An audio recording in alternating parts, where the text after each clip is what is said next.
أعوذ بالله من الشيطان الرجيم بسم الله الرحمن الرحيم فتح القرآن القرآனை கற்போம். பாடம் இலக்கம் 10 பகுதி சி. தலைப்பு எழுத்துக்களின் பெயரை சொல்லி ஆரம்பம் செய்து ஓதப்படும் 3 எழுத்துக்களை மாத்திரம் கொண்ட இந்த வசனங்களின் ஓதல் முறை.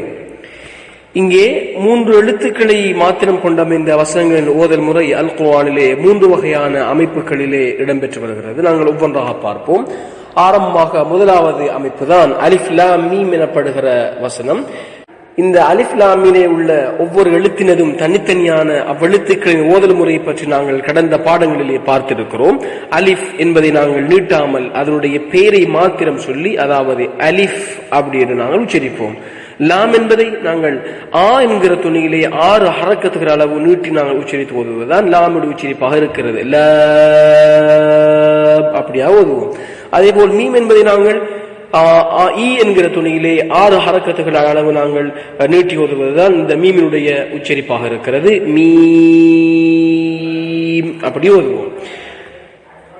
நாங்கள் இவ்வாறு இந்த அலிஃப் லாம் மீம் என்பதை தனித்தனியாக அதற்கே உரிய அந்த ஓதல் முறையை கொடுத்து நாங்கள் ஓதுவதுடன், இந்த எழுத்துகளுக்கு மத்தியிலே மிக முக்கியமாக இந்த எழுத்துகளுக்கு மத்தியிலே நாங்கள் இடைவெளி விடாது, இந்த எழுத்துக்களை ஓதுகின்ற பொழுது இந்த எழுத்துகளுக்கு இடையிலே நாங்கள் மூச்சை நிறுத்தி விடாது, ஒரே தடவையில் மொத்தமாக சேர்த்து ஓதுவதே இதனுடைய மிகச் சரியான ஓதல் முறையாக இருக்கிறது. அப்ப எப்படி ஓத மாட்டோம்? அலிஃப் நிறுத்திட்டு லாம் நிறுத்திட்டு மீம் இப்படி நாங்க ஓத மாட்டோம். அப்ப தொடர்ச்சியாக நாங்கள் ஓதுவதுதான் இதனுடைய ஓதல் முறையாக இருக்கிறது. அலிஃப் லாம்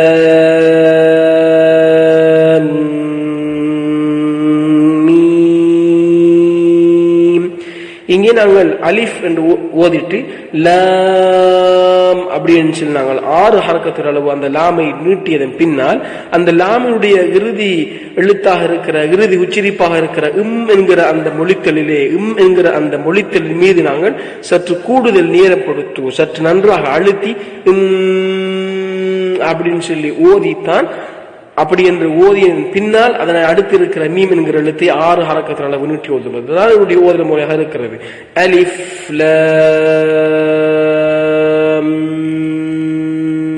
அப்ப லாம் என்பதை நாங்கள் 6 ஹரக்கத்துற அளவு நன்றாக நீட்டி அதன் பின்னால் அதனுடைய இறுதி உச்சரிப்பாக இருக்கிற என்பதை நாங்கள் நன்றாக பிடித்து நன்றாக அவடத்தில் அழுத்தி நேரம் கொடுத்து தொடர்ச்சியாக மூச்சை நிறுத்தி விடாமல் தொடர்ச்சியாக அதனை அடுத்த எழுத்தாக இருக்கிற மீம் என்பதை 6 ஹரக்கத்துற அளவு நீட்டி ஓதுவதுதான் இதனுடைய ஓதல் முறையாக இருக்கிறது. எப்படி ஓதுவோம்?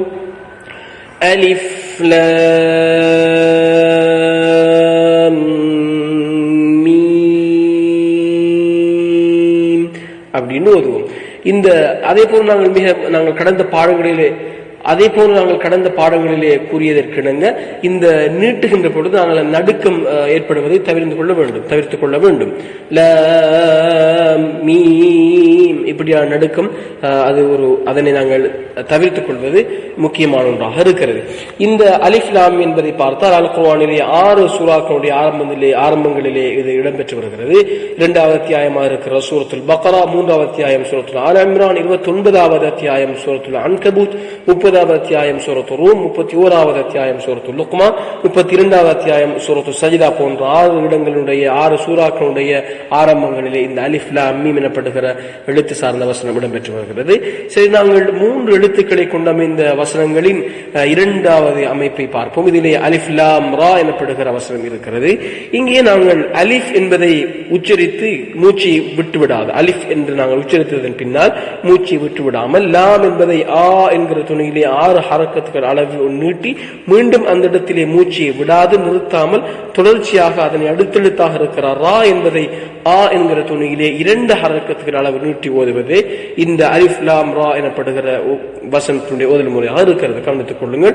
எப்படி ஓதுவோம்? அலிஃப் லாம் ரா.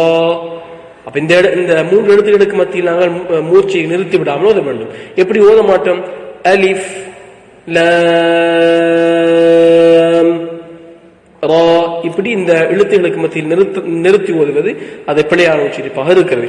அதே போல் சிலவங்க இந்த ரா என்பதையும் அந்த 2 ஹரக்கத்துகளுக்கு மேல் நீட்டி ஓதுவார்கள், அதுவும் பிழையான உச்சரிப்பாக இருக்கிறது. எங்களுக்கு தெரியும் எதனை நாங்கள் 2 ஹரக்கத்துக்கு நீட்ட வேண்டுமோ அதனை 2 ஹரக்கத்துகள் தான் நீட்டுவோம், எதனை 6 ஹரக்கத்துக்கு நீட்ட வேண்டுமோ அதனை 6 ஹரக்கத்துக்கு நீட்டுவோம். எனவே அந்தந்த எழுத்துக்களுடைய குறிப்பிட்ட அந்த ஹரக்கத்துகளை கவனித்து அந்த அளவுகளை நாங்கள் கவனித்து ஓதுவதுதான் மிகச் சரியான ஓதும் முறையாக இருக்கிறது.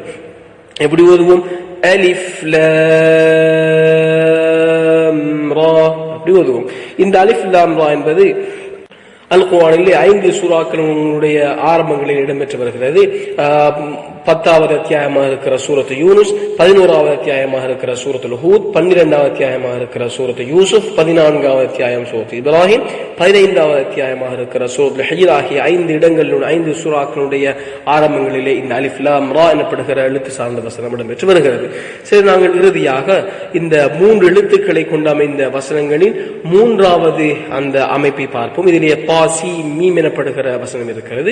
இங்கே நாங்கள் ஆரம்பத்திலே இருக்கிற இந்த பாசி மீமிலே உள்ள ஆரம்ப எழுத்தாக இருக்கிற பா என்பதை நாங்கள் ஆ என்கிற துணியிலே 2 ஹரக்கத்துக்கள் அளவு நீட்டி நிறுத்தி விடாமல் தொடர்ச்சியாக அதனை அடுத்திருக்கிற எழுத்தாகிய சீன் என்பதை ஈ என்கிற துணியிலே நாங்கள் 6 ஹரக்கத்துக்கள் அளவு நீட்டி சீன் என்கிற நாங்கள் 6 ஹரக்கத்துகள் அளவு நீட்டி, அதே போல மிக முக்கியமானவர்களுடைய இந்த சீன் என்பதை நாங்கள் சீன் என்று அதனுடைய இறுதி மொழித்தலாகிய சீன் என்கிற அந்த மொழித்தலை தவிர்த்து அதனை அடுத்தடுத்தாக இருக்கிற அந்த மீமை கவனிப்பதனால் அந்த சீன் என்பதை நாங்கள் சீம் அப்படின்னாங்க இன்னை இம்மாக மாற்றி அந்த இடத்திலே என்பதிலே அதிகமான நேரத்தை கொடுத்து நாங்கள் அதில் அந்த இம்மிலே நேரத்தை கொடுத்து அந்த என்பதை நன்றாக அழுத்தி அதன் பின்னால் மூச்சை நிறுத்தி விடாமல் தொடர்ச்சியாக அடுத்த எழுத்தாக இருக்கிற மீம் என்பதை அதற்கே உரிய உச்சரிப்பாக இருக்கிற ஈ என்கிற துணியிலே 6 ஹரக்கத்துகள் அளவு நீட்டி ஓதுவதுதான் இதனுடைய மிகச் சரியான ஓதல் முறையாக இருக்கிறது. எப்படி ஓதுவோம்? பா அப்படின்னு ஓதி நிறுத்த மாட்டோம். பாசி அப்ப சீனாங்க சீம் அப்படின்னு மாத்தி அந்த என்பதில் அதிகமான நேரம் போடு நன்றா அழுத்தி அவரது பிடித்து நன்றாகவும் இருக்கும். சீம்ங்கிறது இல்ல, சீனாங்க 6 ஹரக்கத்துகளை நீட்டியதன் பின்னால்தான் அந்த என்பதில் நாங்கள் நன்றாக அழுத்தி நேரம் கொடுத்து உதவ வேண்டும். பாசி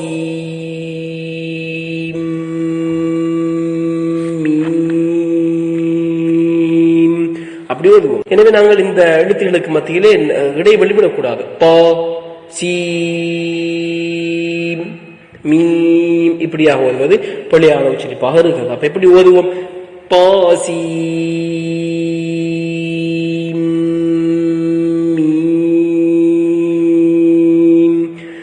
இந்த பாசி மீம் எனப்படுகிற வசனத்தை பொறுத்த வரைக்கும் இது அல் குர்ஆனிலே 26வது அத்தியாயமாக இருக்கிற சூரத்து ஷுஆரா, அதே போல் 28வது அத்தியாயமாக இருக்கிற சூரத்துல் கஸஸ் ஆகிய 2 சூறாக்களுடைய ஆரம்பங்களிலே இடம்பெற்று வருகிறது.